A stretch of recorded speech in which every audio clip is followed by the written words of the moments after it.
Hi, welcome everyone. I see people trickling in. Um, Want to welcome you and thank you for being here today for our session, Fair Housing and Assistance Animal Office Hours. My name is Nadia Oseguera-Ramon. I'm joining you here today as the board member for Housing Equity and Advocacy Resource Team, also known as HEART. So we'll be referring to ourselves as HEART from here on out. My work in animal welfare is centered on advancing racial equity and collective care for the people who love animals, whether it be caregivers, professionals in the field, or volunteers. I also want to mention that we're joining you today from Los Angeles, which sits on the unceded homeland of the Tongva people. And you've heard in sessions throughout the conference that a land acknowledgement is just the first step to paying respect and honoring the longstanding presence of Indigenous peoples on the lands that we occupy. But land acknowledgements alone aren't everything.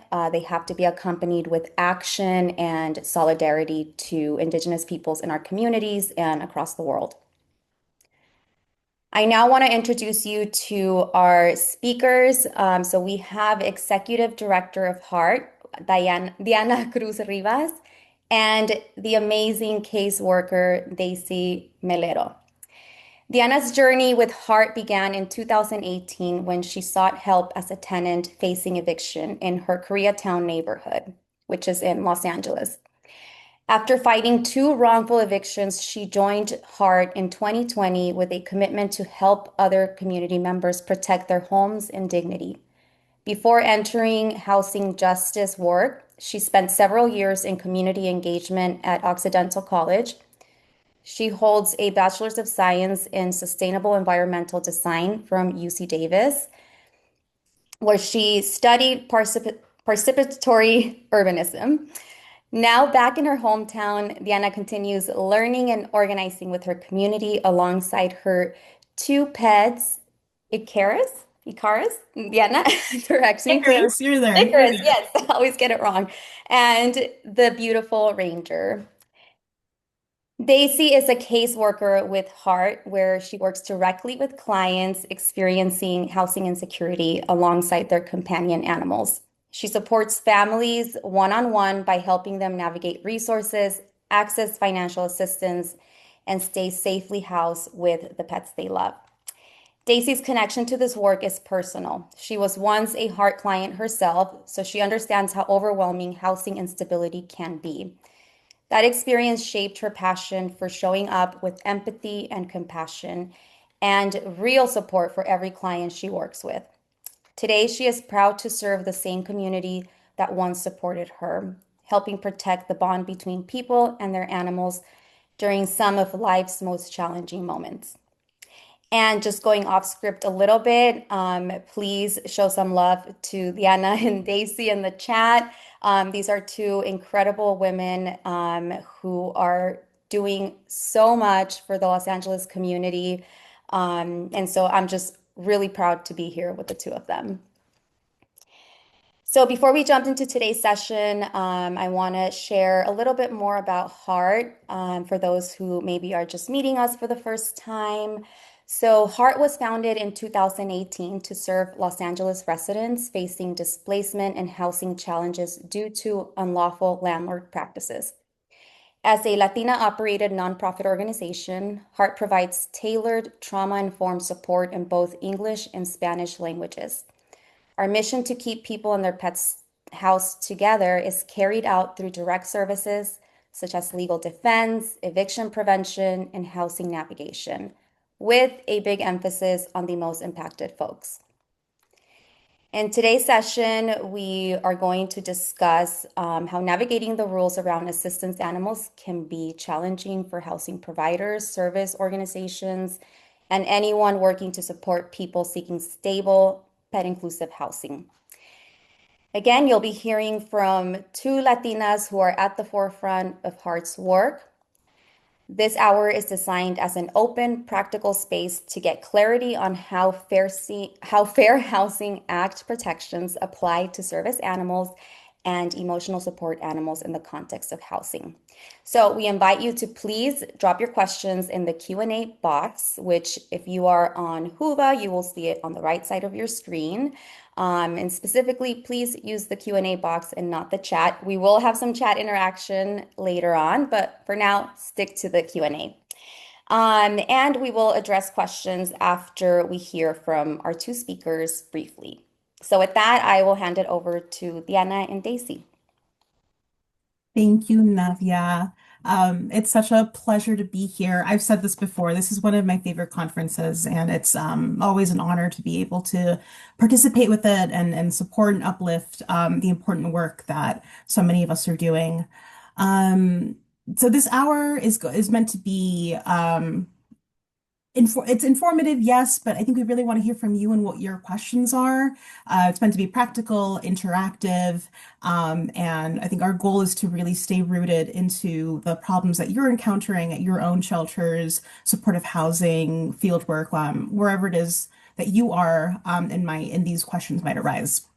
So we'll be talking about very foundational information, right? And a reminder that this is all federal law, right? So it applies to all of the states, but there may be more protective laws depending on the city that you're in. So we'll be covering foundational information, like I said, but the heart of today will be your questions. So excited to see those in the Q&A.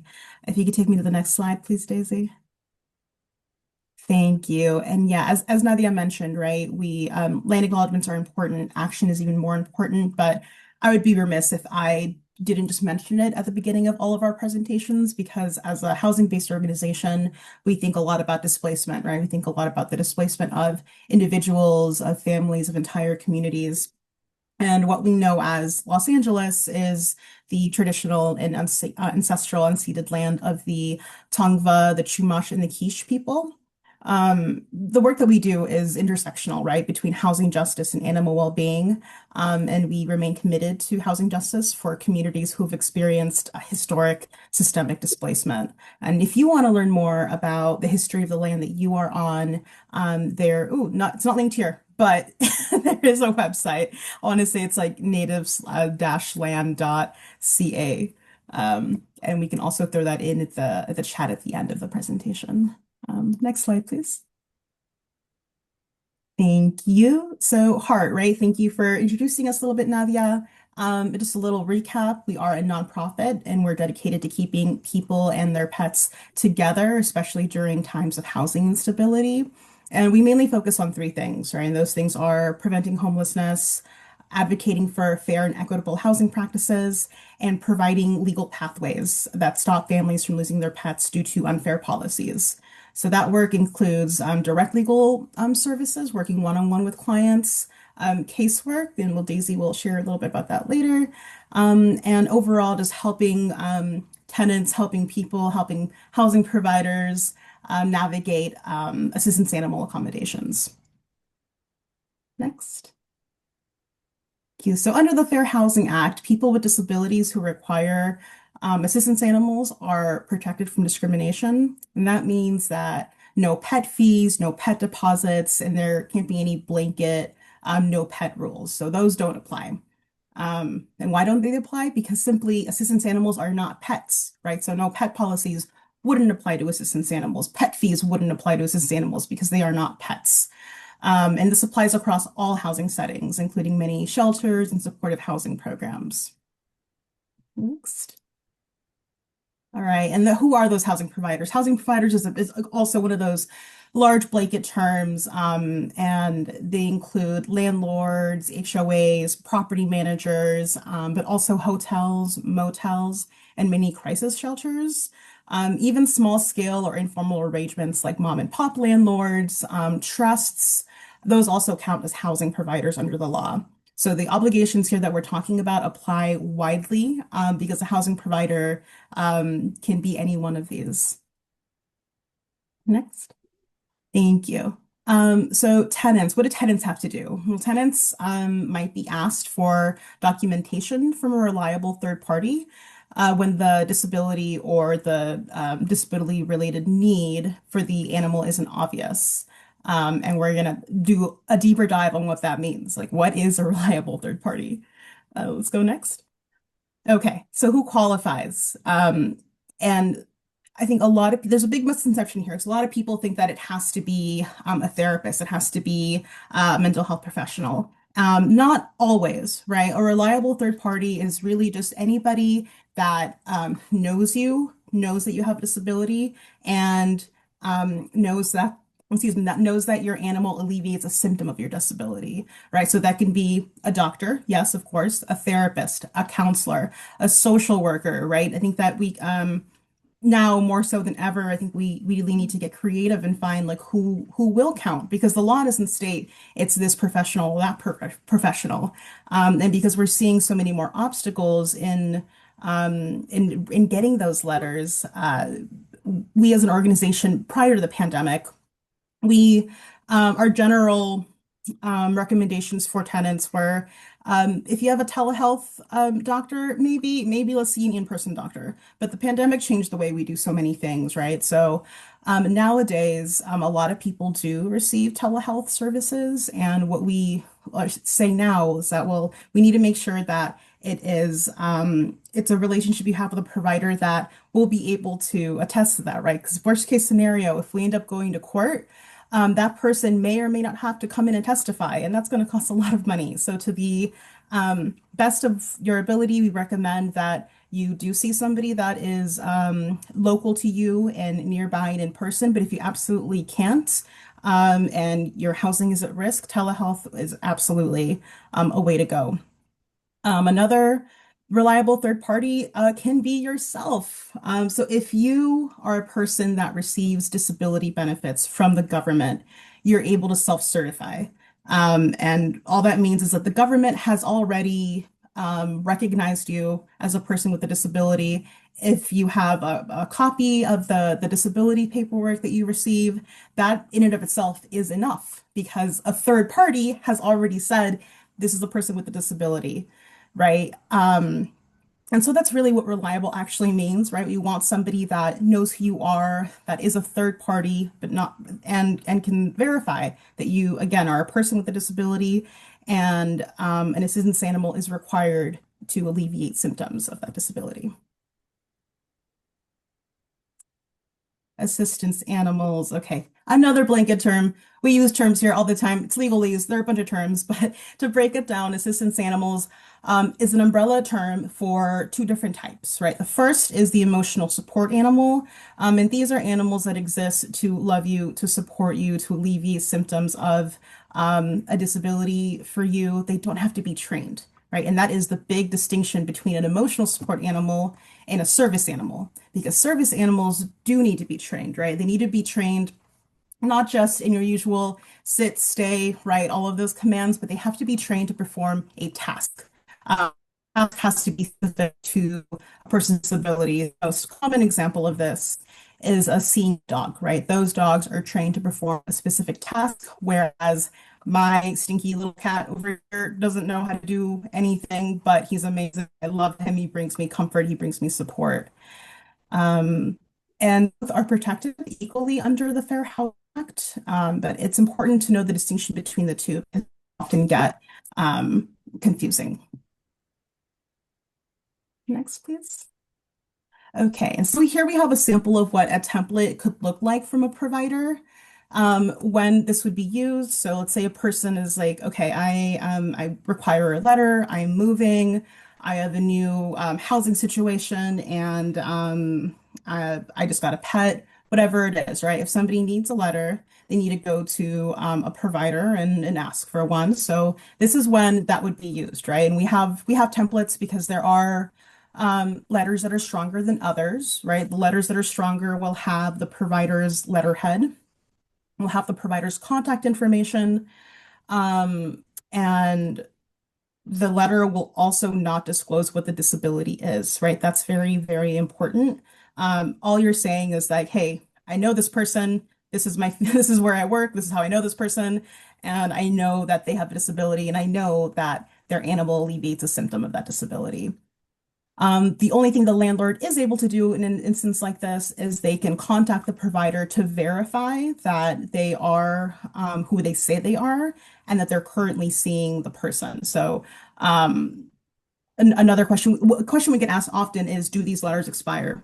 Technically, no. There is nothing in the law. The law is silent on whether or not these letters expire. However, because the landlord is able to call them up and ask. We always recommend that the letters, to the best of their ability, are updated, right? So the person the provider you're seeing is a current provider and isn't a provider that you saw maybe 5 years ago who they'll call up and be like, I don't know who that is, right?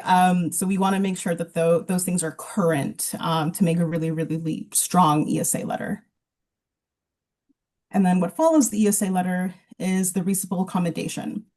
And a reasonable accommodation is just a change that a tenant with a disability needs to be able to fully use and enjoy their home. We have templates for this too. So alongside the letter that you receive from your provider, you would need to make what is called a reasonable accommodation. We always want these to be in writing. And writing, we want a paper trail. Like that's the biggest thing. We want a paper trail. We want to make sure that, again, if it comes down to it, we want to be able to see the record keeping, right? We want to be able to see that you submitted this paperwork. And on the landlord end, right, verbal threats, they don't work here, right? They can say, hey, you need to get rid of your dog. Okay, but I need that on paper, right? Like, is that I need that to be formalized. So in that same way, we want to make sure that we are keeping documentation, right? Templates are helpful for this. And part of that, and a question we also get is, when do I know, right? After I submit that letter, how soon will I know whether or not it's accepted?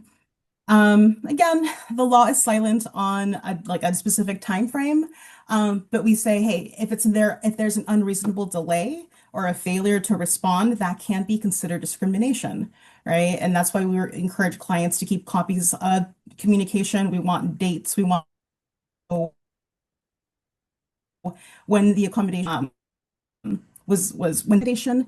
And if it comes down to it, often at the end of the month, if the landlord continues to accept your rent, they're accepting you as a tenant within those as a tenant with a service animal, right, or an emotional support animal. So that's why we always want to make sure that everything is in writing. And yeah, it's in writing, that it's done properly, right? Due process is very, very important here on both ends. You can go to the next one, please. We've got some scenarios. Scenarios are fun. Let's say we're at a congregate shelter. Let's say so a shelter prohibits a dog over 40 pounds. The client arrives with a 65-pound dog, and the staff are like, "Ooh, that's a safety concern. That dog is too big. That dog is going to fall on someone. That dog is going to squish someone. I don't know. Whatever the safety concern is for the 65-pound dog." Daisy, as a caseworker, I'm sure you've seen this so many times. Can you share a little bit about what your experience would be or how you would respond to a scenario like this? Yes. So, in a situation like this, if a client arrives to a shelter, and yeah, as Diana said, it's a bigger dog, 65-pound dog. As an ESA, the first thing I would tell the client is that there can't be any breed or, like the way of the animal, any discrimination on that for ESAs. Just trying to, because it is an ESA, as I said, there can't be any discrimination. So after I tell the client that, I would tell them that we could write a reasonable accommodation letter for them, where we explain to the person that's in charge at the shelter or the housing manager how they have to provide some sort of reasonable accommodation to this ESA. Thank you, Daisy. Right, and what can't be used as a reason to deny? Just like, oh, we have a no pet policy. Again, not a pet, right? So that can't be used as a reason to deny. But I think what we've seen even earlier today, in the conversations we had earlier in the conference, right? There are questions on like, well, congregate settings are a little trickier, right? People might have allergies, or, size restrictions. And what we say here is that it really just depends on what is reasonable, right? If it's and I use an example that's like a little out there, but hey, like let's say I need a miniature horse. Miniature horses can actually are one of the two animals that can be service animals because they can be trained to perform a task. I'm digressing. Let's say I've got a horse and I want to go into the shelter. The shelter might be like, we don't have a barn, we don't have stacks of hay. I don't know what you need for a horse, but what I'm saying is that might be a little unreasonable for the shelter, right? With the size constraints that they have. Um, so in that case, even though the person might be a person with a disability, and that might be their supporting their assistance animal, um, because it could be an undue burden, right? And that's just legalese for saying it's not reasonable for the housing provider to be able to accommodate an animal of that size. Go to the next one, please. Proof of training. All right, here's another one. So let's say a landlord is insisting that training certificates need for training certificates for specifically for a service dog, but the tenant doesn't have any. Um, what is legally required? Well, if it's a service dog, um, the dog just has to know how to do the task, right? And I've seen some dogs be able to warn people like if their blood sugar is too high, right? And that's really it. Service animals in training are allowed in public settings. Um, and they're allowed like the public access space use that emotional support animals are not. So as far as what is legally required, typically, yes, a letter, right? A letter from a provider. But proof of training isn't always needed so long as the animal is performing a task for you. Next. Okay, so we see this a lot, unfortunately, too, with allegations of aggression, with bites. But let's say in this case that a tenant's dog barked at a maintenance worker. There was no bite and no lunging. Daisy, what would you say to someone in this situation? In this situation, I mean, if this dog hasn't necessarily bit or lunged, or I mean, at anyone around where they live, I mean, I would just tell them make sure that if you know your dog is a little more reactive, maybe try to keep them away from people outside while you're walking your dog. In situations where a dog has bit or has tried to attack someone, or there's been more like bigger issues caused by maybe a dog barking too often at people that live there, we try to tell people to, yeah, like walk their dog or take their dog where it's not near the common area, or even using a muzzle, even if it's a soft muzzle, just to prevent issues from arising with their housing providers. Thanks, Daisy. Right. Because what we're looking at here is mitigating risk. In this situation, I'd be like, prove it, right? Like, where is the bite? Where is the harm? Like, what happened? If dogs bark, right? That's how they communicate. And a simple bark and without any other signs. Right, like that doesn't mean anything. Let the person stay with their dog. So this wouldn't be a just denial on our end, right? This would be a situation where like Daisy would be responding to the housing provider in a letter with like all of the law of like why it's an unjust denial. Um, and yeah, so in this case, I wouldn't consider this a legitimate concern, but I have seen cases where, let's say, a dog who was in a common area, maybe the complex has a dog park where a dog who has never exhibited any signs of behavioral issues. Maybe one day something happens, right?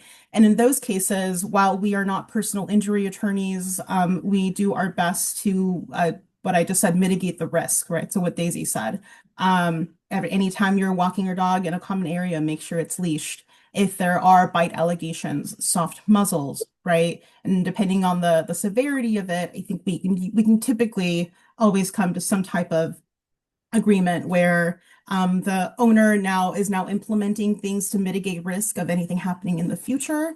But again, it's all what is reasonable and what isn't. And usually we can come to a reasonable, we can negotiate reasonable means to make sure that the family and that the animal is able to stay together. Next, please. Okay, permanent housing. So let's say someone is transitioning from a shelter to permanent housing. They have a dog, but they don't have documentation yet. Daisy, what would you say to this person? I think this is one of the most common ones we deal with. And so what we usually tell, we talk to them and we say, do you happen to have an ESA letter for your dog or whatever animal they have? And sometimes they don't know what that is, or they just don't know how to get one. And I think a big part of what I do as a caseworker is informing them of what that means to have an ESA, and then also trying to explain to them exactly, yeah, so what it is, how you get the letter, and that it's not just those certificates that you can look up online. And because I've noticed that's one of the first things that comes to people's minds is, oh, I can just get the certificate online, and those aren't valid. So explaining to them what that means, and then telling them that they can still apply to any place that they can afford. And in the meantime, on the back end, what I'm doing is I'm helping them get that documentation. So kind of guiding them through the process of getting their ESA letter. So then when, they have a place, they're in that process, they sign the lease, we can go ahead and write the reasonable accommodation letter to their landlords. Thank you, Daisy. And we got just one more of these scenarios, but I wanted to throw it back to the audience, but also with a little role play. So Daisy, I'm going to play the role of the curmudgeon landlord. I'll get into my my scene here. And if you could be your amazing self, your housing advocate, amazing caseworker self. Daisy, I've got this person here that wants to bring their animal in. They've got this like ridiculous 80-pound German Shepherd mix named Ranger, and he's like out of control. I want papers for him. Can you provide paper documentation for the client, please? Hi, well, what kind of papers and documentation are you asking for? I want to make sure they're a registered animal. Well, the animal happens to be an ESA, and ESAs don't have to be registered. And actually, you brought up the weight of the dog and the size, and that actually you can't discriminate ESAs based on their weight and size either. I haven't seen this paperwork. When can I expect to see it? By paperwork, what are you referring to? Are you referring to an ESA letter? Yes, that one. Okay. So the ESA letter would be for this ESA that this person owns. And so that's not necessarily a pet, just to clarify. It's an ESA that you would have to provide reasonable accommodation for fair housing laws. And that documentation should be getting to you soon. The client's actually working on that with us right now. Sorry, I just saw them walk by. They have two dogs now. Only one of them is the ESA. What happens now?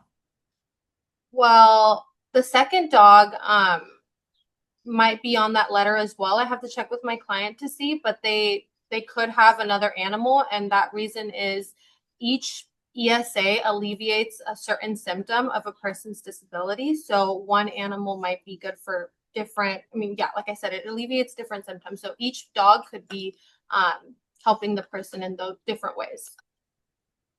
But Johnny next door is allergic to dogs. Okay, well, part of that would be working. We can talk to our client, and see how there could be a way to prevent from the dogs being out while Johnny's outside, or just trying to keep a distance, just so both people can have access to their living and have that reasonable accommodation. Okay, you know what? Fine. I give. I do want pet rent though. Well, actually, for ESAs, you can't charge pet rent or a pet deposit, since they're not pets. They're emotional support animals. Okay, well then I guess that's it. I guess they can stay with their pet. I don't know. Sorry, I'm not a great landlord, obviously. Or maybe I am, because I'm letting them stay. But I think honestly, and Daisy, you can speak to this too, some of this back and forth is real. Some of this back and forth that we've had with real housing providers, right? And sometimes they're just like, I just don't want them. Like, I just don't want them here. And we see that a lot from smaller, like mom and pop landlords who might not have like the support and the infrastructure of a larger management company.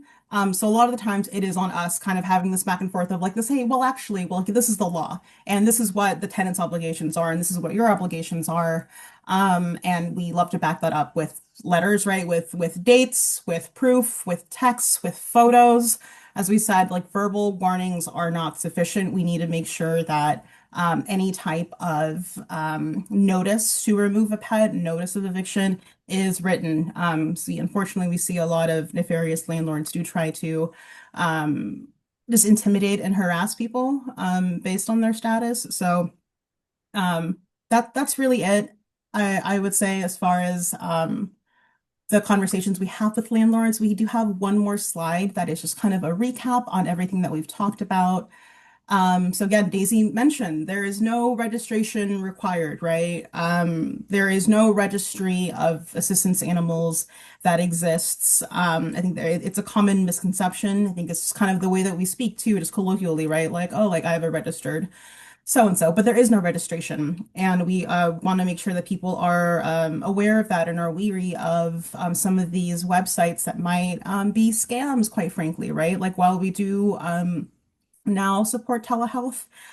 There are still some like shady websites, business practices that might want you to pay $100 a year to keep an updated ESA letter, right? And we say stay away from those if you can, because registration is not required.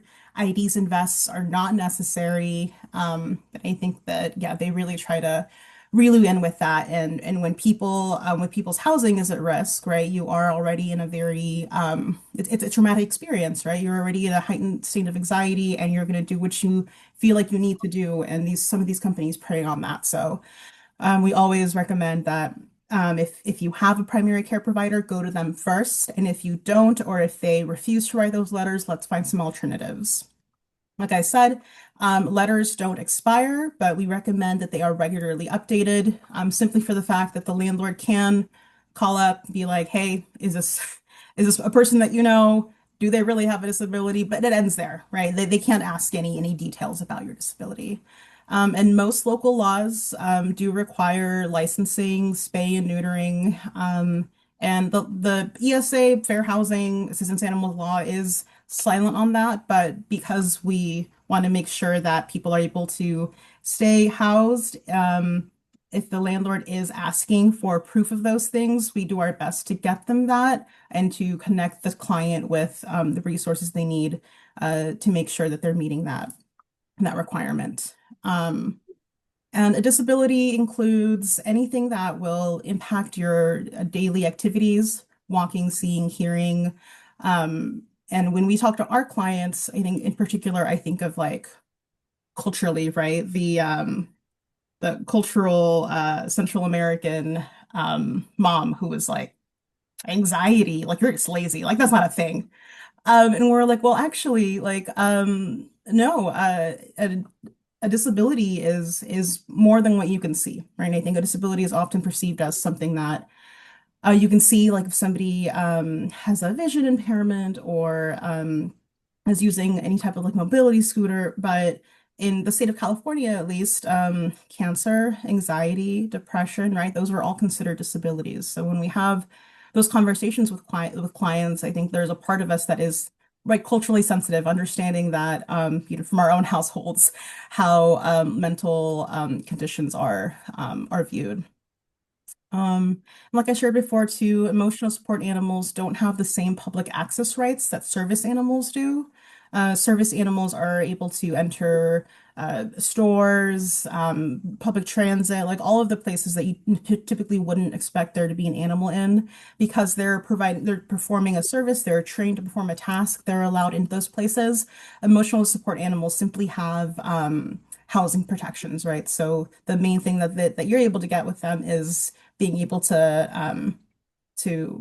yeah have housing but like things like traveling like airplanes like that's a whole different thing um and those are I think that's really it. And the last slide we have are just questions. We have an assistance animal frequently asked questions document that we keep adding. It's kind of a living document because we hear questions come up.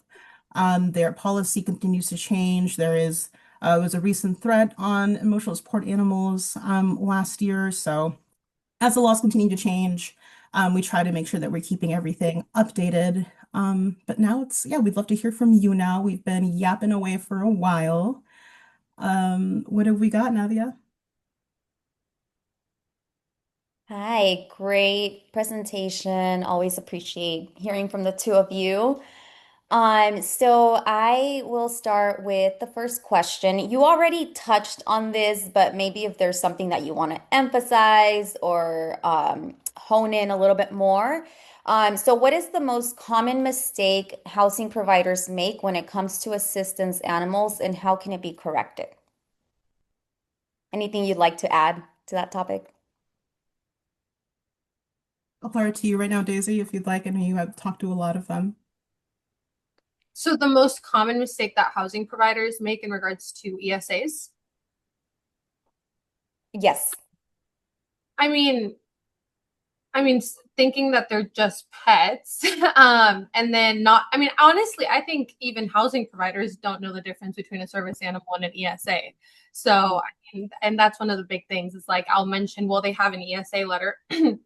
They're like, well, is it trained? Where's the documentation for it trained? So that I've even gotten asked, so, okay, so that means it's not going to mess anything up in the unit because it's trained, right? And so just like not even them knowing the difference of what an ESA really is in comparison to like a service animal.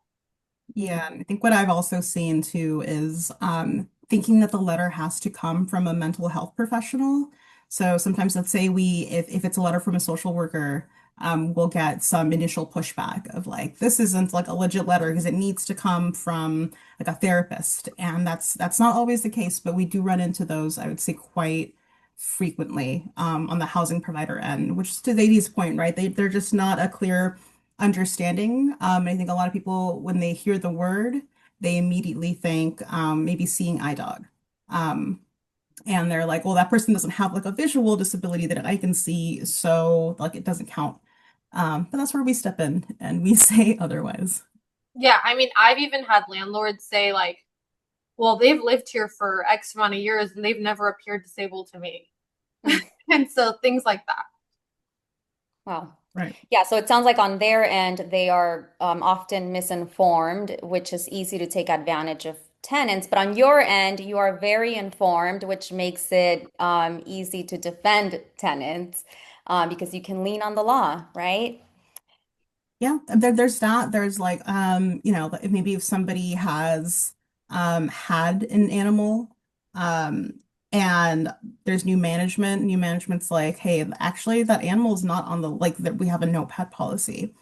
And then we come in with like, bam, this is this animal. And they're like, you never gave this to me before. And we're like, you know what? It doesn't matter. Like, it doesn't matter when you submit that letter, right? And that's a question that we also get sometimes from people that are considering moving. And they're like, I have an emotional support animal, I have a service animal. Like, do I disclose that at the beginning, or not? And well, and this is where we take our like legal caps off, and I'm like, hey, like girl to girl, whatever it is, just don't tell them. Like, if you need housing, get housing, Housing. and the rest will come after, right? You might not. It just depends on like how you want that relationship to start off with the provider, right? So like if you don't want the conflict ahead of time and you're like, I'd rather just like make sure that I'm in a place that is pet inclusive, that understands what like my rights are as a person with disability, that respects the fair housing laws, then great. But if you're looking for housing, I would say the main thing you need to do is like get your housing, right? And then um we can fight your landlord or whatever it is that needs, right? Like get your housing first, make sure they're able to secure that. So because at the end of the day, unfortunately, landlords don't have to give you a reason why they denied your request for housing, right? So even though it is discrimination to deny someone housing merely for the fact that they have an assistance animal, there's no way to prove that, right? So that's why we say, hey, legal cap off. I'm not talking to you as like legal counsel. I'm not talking to you this organization, just like person to person. You need housing, get your housing. We can help afterwards. Yeah. Yeah, and this is actually a good segue into another question. Somebody shared that they run into these types of conversations often and they go over the same information that you have shared. And once the property management finds out that they can't charge a deposit or pet rent, then they decide to deny the client for some other bogus reason, which to your point, we can't prove it necessarily. So what do you all do in that type of situation, which I'm sure you run into a lot?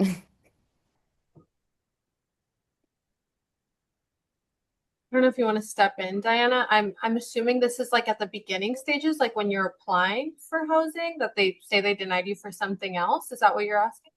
It sounds like it because they're referring to somebody or a property manager wanting to charge a deposit or a rent, and then they deny the people based on some other bogus reason. Um, So you could generalize it. We can focus in just on like the beginning stage, or and then we can focus on like what happens once they actually live there, just to give folks a broader context. Yeah, Yeah. I think the beginning part is kind of a hard one, just because I mean they can say after you push back and you're like, well, actually you can't charge me rent because or a pet deposit because it's an ESA. I mean, sure they can then say like then they say, okay, well, we're denying you for this then. But then they could also very well just not accept you and not tell you that that's why, just right off the bat. Like I think that one I don't come across as much, but I really do with like after a client discloses to their housing provider that they have the ESA and they start pushing back once they've already been approved and they've signed the lease, that issues start arising. So then they report like they have a maintenance issue that they need fixed. And then the landlord is kind of not really paying attention to them, not taking care of the issues. Housing providers are now starting issues with like random small things. I've had clients that they've mailed out their rent check and then the landlord waits to cash it until like a few days late and then charges them a late fee. So we've had like retaliation things like that come up, and I've honestly dealt with that a lot. So Diana can kind of chime into the other part of it, but I think a lot of after they're already tenants, they've signed the lease, they've already pushed back, then they start receiving like yeah, like harassment from their landlords for little things because of that, because they've pushed back and they know their rights. Hmm. Yeah, and I think what also came up for me as you were talking, Daisy, is when somebody gets denied shelter, right? If they're going to an interim shelter or crisis shelter, and I think were you on the lizard case? Was that you, the person with the lizard? And they were like, okay, well, there's a person with a lizard, and they're like, you can't bring your lizard in. And they're like, okay, I'm just gonna go sleep in my car with my lizard, or like, I'm not gonna leave my homie behind. Oh Um, wait, yes, it was in the car. Yes. Yes. Yeah, okay. Okay. Now you remember, right? But Hmm. even things like that, right? When their denial is outright, um, with it's difficult. I think it's difficult because a lot of these systemic places like are already intimidating for people. There's already like a really frayed trust between institutions like that, and then sometimes the other person behind the desk might not be in the best mood. Sometimes they might not be aware, right, of what the laws are. But I think in that case, we were able to talk, correct me right, Daisy, like you're able to talk to the shelter and be like, hey, here's an emotional support animal. It's, we can do a reasonable accommodation, right? Like if the lizard needs to be contained, we can help the person find a crate, whatever it is, like whatever it is that we can do to make sure that the person is able to bring their pet inside with them, to another pet, their assistance animal inside with them. That's what we'll do. Do you remember any other specifics about that one case, Daisy, that you were able to help with? No, I mean just that. I mean, we were able to write them an ESA. I mean, a reasonable accommodation letter, and they did need assistance with some type of cage to put the lizard in. Um, but yeah, I mean, from what I remember, it all ended up working out fine after we had to get involved in that, write the reasonable accommodation letter. And that's usually it too. I think it's advocacy. I think self-advocacy is great. Sometimes it can only go so far. Because sometimes an organization, a housing provider is like, oh, now there's a legal organization involved. Now let me listen. Right. And I think that's really unfortunate because we all have agency to be able to let people know what our rights are. But sometimes they, for whatever reason, need that extra push. And I think that's when it is useful for us to be able to come in with our, pro bono attorney on our side with all the laws and everything. But yeah, before they enter the housing, I think that's when it's, or shelter, that's when it's most helpful. If they're already in there, there are, I think, more ways to be able to make sure the person is able to stay with their pet. Yeah, and thank you for answering both ends of the situation. The audience member did clarify that they were referring to the application stage, so Mhm. appreciate you both covering that. Another question that came in. So, does housing provider insurance not covering a breed or weight count as undue hardship? So, like if I'm assuming if a housing provider doesn't have that to accommodate somebody. Unfortunately, it can. At least in a recent case that we had, there was a family that had the sweetest, sweetest, sweetest little pitty. She was a senior dog, and they had had her. They lived on the property, I'm going to say 40 plus years. And they had new management come in, and new management was like, "Hey," or new owners, I should say, new owners of the property, and they're like, "This dog is not because of the breed of the dog. This breed is not covered on my homeowner's insurance or my right, whatever it is." And we're like, "Okay, well, this dog's an ESA. Your insurance doesn't matter here." It ended up mattering. It ended up mattering. They eventually backed off because I think they were just so annoyed that it was like a year plus case on our end. They never had to remove the dog. But when we talked to the civil rights department, we were on those calls with the client. The insurance can be an undue hardship. Yeah, in that case, I remember they just ended up backing off, luckily.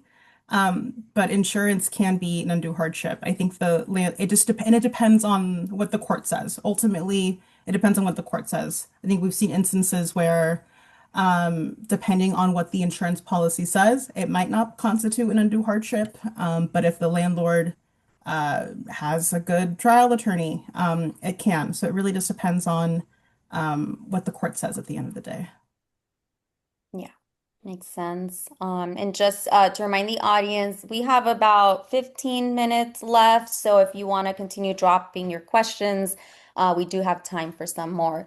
But this next question, we have somebody from the San Francisco Bay Area saying that they're interested in replicating your model in their community. So, do you have any tips that you can offer for launching something similar in the Bay Area, or other communities? Yeah, I would say one, hit us up because I'd love to talk to you. We'd love to talk to see how we can support. Because while I mean our organization, our scope of work is limited to Los Angeles County. And what that means is that we can only provide direct representation to people that are living within the county of Los Angeles. But that doesn't mean that we can't provide like consultation services outside of that. So we're more than happy to see yeah, how we can step in and support. I would say if you are just want to tune in to like what your local housing laws are, um, connect with your local legal aid organization, right? Because they are the ones that are really like on the ground and are seeing what major problems that your community is facing.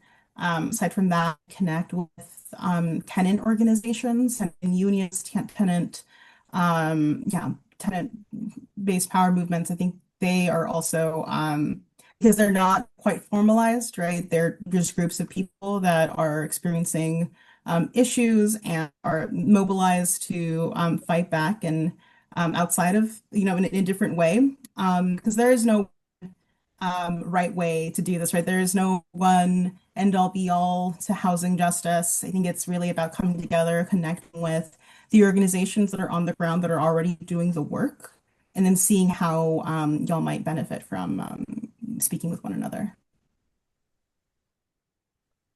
Do you have thoughts, Stacey? No, I think that's it. And I think, well, I guess to just add a little thing, but a lot of what we do also is we provide technical assistance to people that maybe literally anyone that has any issue if it's outside of our scope of work. And I feel like that really goes a long way. Our technical assistants, I really do think it goes a long way. Just having like that access to resources of like just people in the community that they need access to low cost free spay and neuter clinics, vet clinics that are free or low cost, vaccine clinics, free like um, dog and cat food. Just having kind of like a map, creating a map, I think, of just different resources that your community would benefit from based on the needs that you're seeing, and just being able to like provide those resources out to people, I think is really good. And that's a lot of what we do too. And to your point Yeah. on resource, Daisy, like it makes me think of like how you as a caseworker, like you're also a paralegal, you're also a housing navigator. You know, you perform all of these things, right? For you try to connect people to all these resources, then you become an expert on like what the local resources are, right? We have a partnership with like health organizations too that do ECM work. So if somebody has Medi-Cal, for instance, and they need an ESA letter, we're able to connect with that health partner and see how we can connect the person to services. So I think it goes beyond, right? Just like, yes, housing, obviously, but housing, we said umbrella terms. Housing is an umbrella term in a lot of ways because you have so many other issues, intersectional issues that people are facing, right? Whether it's incarceration, immigration, they have health issues, right? Disability. Yeah, I think being able to tune into what your local resources are outside of housing also really, really, really go a long way. Domestic violence, I mean, that honestly Right. is part of like housing, your housing, what you're the situation you're living in. Yeah, domestic violence is a big one I've noticed a lot lately. Mhm. Yeah, and so it sounds like you don't have to be like a formal organization or an attorney to provide this sort of support to your community. It sounds like anyone who has the passion and the will to do it um, can support in some way. There is an attorney on our team, and Daisy is a law school student now, but no, we are not attorneys, and you definitely don't have to be one to do this work. Yeah, I mean, you were talking about resource mapping or mutual aid, and those are the types of things where folks can plug in, right? So, um, great. So there is another question that came in. How do you help clients to accept your services rather than giving into landlord intimidation and the discomfort of the living space that comes from that intimidation and power imbalance? I think people want to keep their ESAs. I mean, I think as soon as they hear from us that there's hope, I mean, I think they're willing to like really ride out for their ESAs. I mean, I think when they first come to us, they're scared and they're worried about what if I get evicted? I got a 3-day notice or, whatever. And although the information we tell them is like, okay, I mean, if you do have a written notice, okay, like this is what the timeline is going to look like, but don't get rid of your animals, keep them with you, we're going to help you out. And I mean, they know that it's going to involve us writing a letter to their landlord and kind of pushing back on stuff. But I mean, honestly, I think people want to keep their animals with them, and I think they are willing to go really far, even deal with the uncomfortability of having their landlord harass them, honestly, as long as they get to keep their housing and their animals with them, from my experience. Yeah, and I think, I mean, Daisy, you and I were both clients of this organization. So I think when we talk to people, once we tell them that we were also clients, they're like, oh, right. I think, and it's kind of on a different because you're talking to them as someone that understands, right, what they are going through. You're talking, and I think that helps build trust. Like, right, we're both like members of the community. We're in the same place that you were at one point. Like, I get it. Like, it's scary. I get it. It's scary. Um, and a lot of people are like, I don't want to cause problems, like I don't want to cause, but it's like, but there's already a problem. Like we wouldn't be talking if there wasn't a problem. And sometimes it does take like just a little bit of coaching, right? But it's like reminding them, it's like, hey, you're mad, right? Like this isn't just, you're mad and you're not alone. I think that's the biggest thing too. It's you're not alone. There is like a team of people that is backing you up. You're not doing this alone, and you're not going to be evicted in 3 days.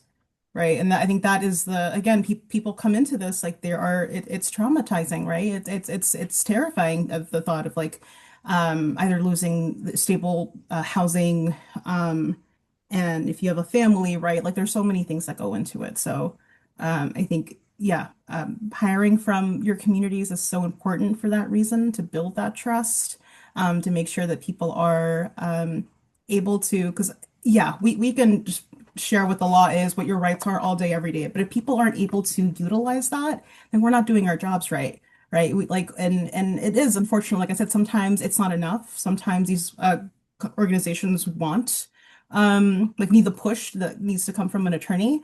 But we also want people to have their own agency, right? And be able to like they have that power within them. Like we don't need to empower them. They have that already. We just got to remind them that like, oh no, this is not right.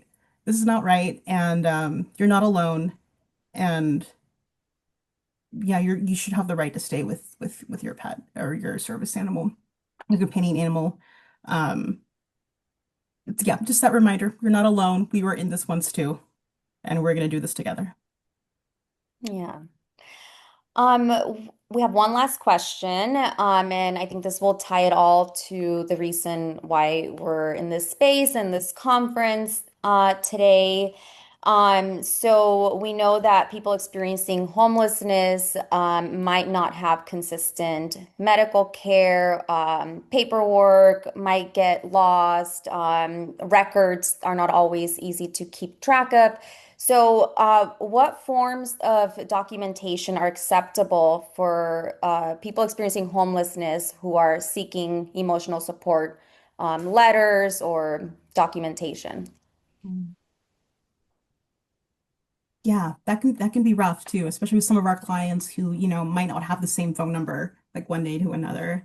I think to the best that we can, if they had one maybe at one point, trying to connect with who their provider was, making sure that they sign like a release form that allows us to be able to contact their provider, to get that information. And if not that, then Daisy runs around trying to find out where they can get that letter, who will be able to write them a new one in that case. Yeah, do you have any other thoughts on that, Daisy? Yeah, I think that's where it transitions, like the transition from paralegal to caseworker happens a lot is trying to, I mean, explaining their, their rights and all this stuff, but then switching to, okay, you don't know where that is, you don't have access to any of that. Okay, where was the last time, like Diana said, when you had the letter, who wrote it to you, where was it? Trying to figure out, I mean, just doing the caseworker work and trying to get all that information. And then, yeah, trying to connect them to somewhere where they can get that letter, um, exploring every option we can. Um, and then, yeah, I mean, like Diana mentioned, a lot of the times these homeless clients, I mean, they're calling from a number that is a person that they're just seeing for the day. So then I try to reach them again and I can't reach them, but then I hear from them from another number through a missed call. So kind of like trying to stay in touch with them as much as we can so we can get them that letter and get them that support and just being patient because people that are unhoused, yeah, they have a harder time getting connected to us or answering our calls or just, it's not as quick and easy. Yeah, we have different, I think our policies over time as we do this work have changed, right? If we know somebody is currently experiencing homelessness and we haven't heard from them in a while, it's not our usual like, okay, we're closing them out because we haven't heard from them. We keep them open because we know that it's likely because something else is happening.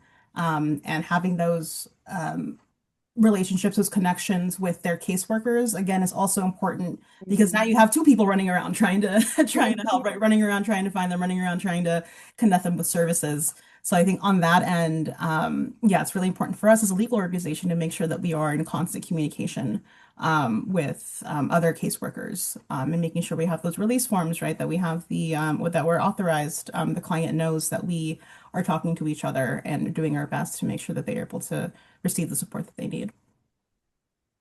Great. I wish we could sit here all day and continue having this conversation. Thank you so much for being here, Daisy, Diana, for sharing your knowledge and your lived experience with all of us. Um, and I hope everybody enjoys the rest of the conference and has some good takeaways. I know I've been learning a lot. So, Once again, thank you all and take good care, and we'll be in touch. Chasing the night away, never judging.